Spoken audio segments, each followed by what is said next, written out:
Bom dia, alunos. Eu sou o professor César Clóvis Damer, sou engenheiro eletricista com atribuições em engenharia de software. Hoje nós vamos estar tratando do nosso componente lógica de programação. Esse componente é essencial para o nosso curso.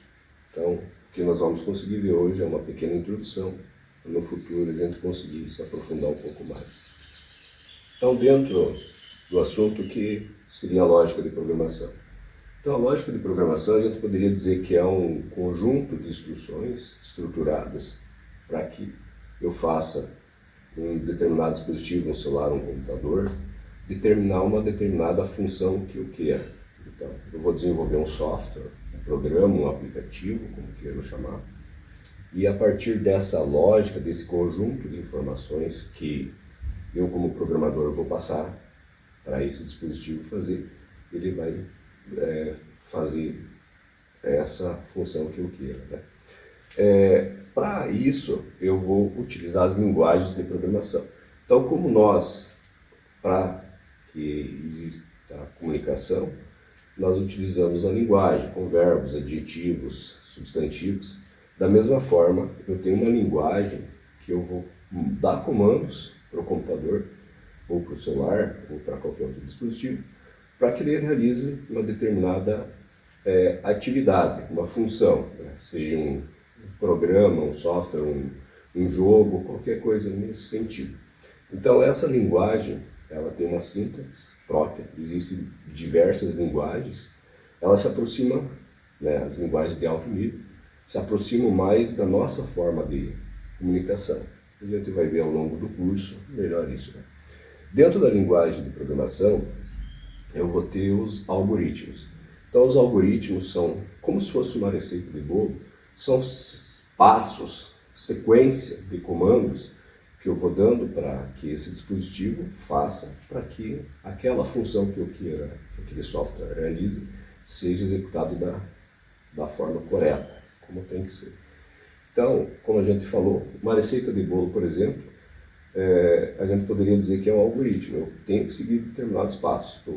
Para fazer um bolo, eu vou separar os ingredientes, vou separar primeiro os vasilhames, depois eu separo os ingredientes, vou misturar os ingredientes, vou assar, né? De uma forma simplificada seria isso, né? Eu não posso mudar uma ordem ali que não vai dar certo o bolo, né? Dentro disso, eu tenho variáveis e constantes. Então, o que eu poderia dizer? Eu vou dizer para que aquele programa vai lá na memória RAM do computador e reserve um determinado espaço para que eu consiga, dentro disso, colocar algum dado que eu vou precisar utilizar esse dado. Então, assim, a gente utilizando a física, então variáveis, por exemplo, a temperatura é uma variável.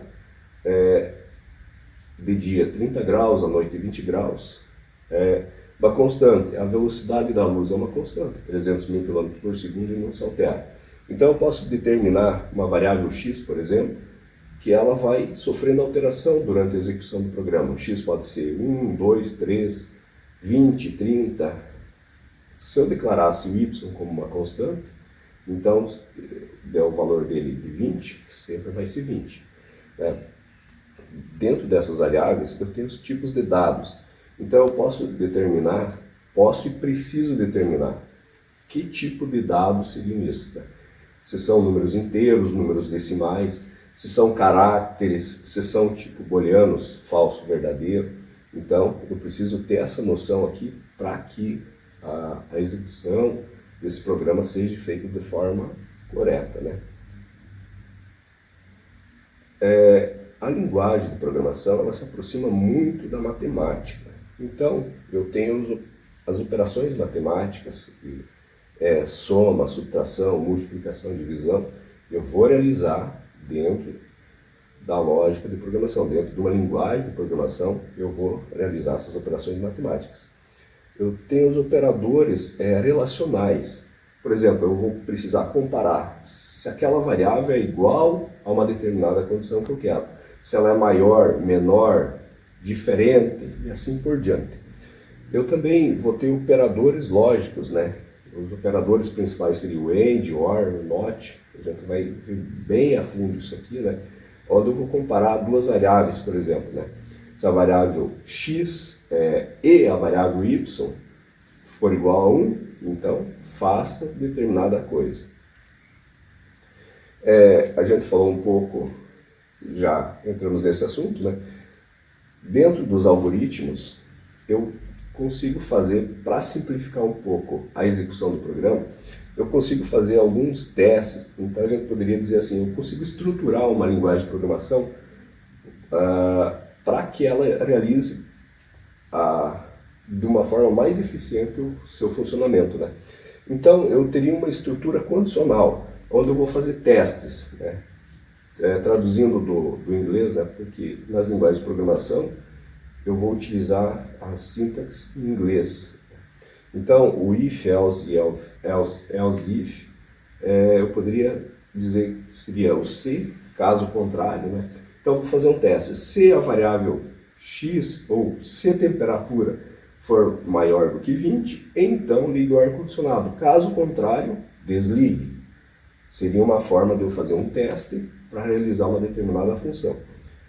Eu posso também ter estruturas de repetição. Então, para que eu não precise ficar informando milhares, milhões de linhas de código, eu posso colocar no algoritmo de uma forma que ele fica fazendo um loop. Então, quando eu realizo uma determinada, seja satisfeito uma variável, por exemplo, né, ele vai realizar uma função, vai sair fora desse loop.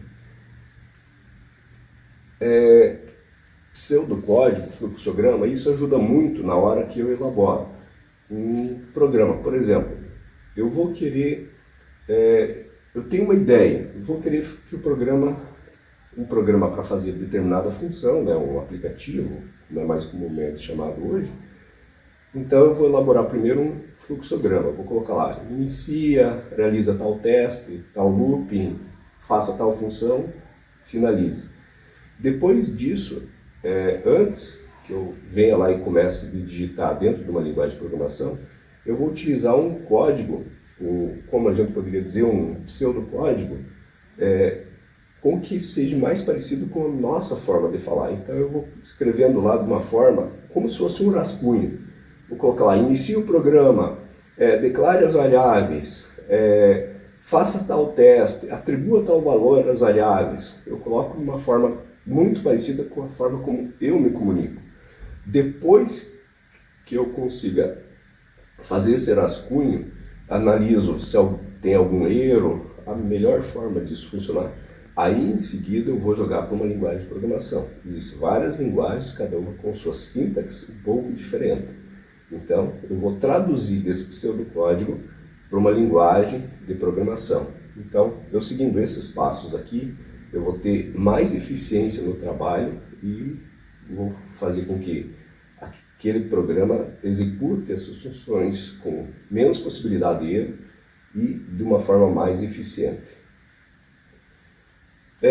Um desafio para vocês, então, seria fazer um pseudocódigo, um programa pseudocódigo para calcular as notas. Então, aqui seria um exemplo de como fazer isso, né? Nós aqui fizemos em 9 passos, né? Primeiro passo, inicia o programa, o último passo, finaliza a execução do programa. Então, segundo passo, após a gente iniciar, nós temos que declarar as variáveis. Nesse caso, 3 trimestres, nós temos 3 variáveis que vão levar os valores das notas e mais uma variável que vai levar o valor da média final. Do passo 3 ao 5, nós vamos informar as notas do primeiro trimestre, segundo trimestre, terceiro trimestre. Sexto passo, nós vamos calcular a variável média, que seria somar as 3 notas e dividir por 3. Nós vamos ter a média. O passo 7, nós vamos fazer um teste. Se a média for maior do que 7, então o aluno está aprovado. Passo 8, caso contrário, essa condição não seja satisfeita, o aluno está reprovado. Aí nós finalizamos o nosso programa. Então, dessa forma, a linguagem de programação, a lógica de programação, melhor dizendo, ela é essencial. O mundo de hoje, que utiliza tudo é informatizado, precisa da lógica de programação. Então, a lógica de programação se aproxima muito da matemática. É importante que a gente tenha um bom conhecimento matemático, a utilização dela, e a melhor forma que nós utilizamos são os melhores programas que nós conseguimos fazer, né? Para casa, vocês poderiam fazer criar um problema diário, por exemplo, e escrever um programa em pseudocódigo, da forma como vocês acharem melhor. Não existe uma receita certa para fazer um pseudocódigo, nem para fazer um programa. Então, eu tenho alguns passos que eu tenho que seguir, mas a programação é quase como arte. Cada programador vai fazer, né, de uma forma talvez um pouquinho diferente do outro, e assim por diante. Isso que é interessante. Então, valeu. Muito obrigado pela atenção.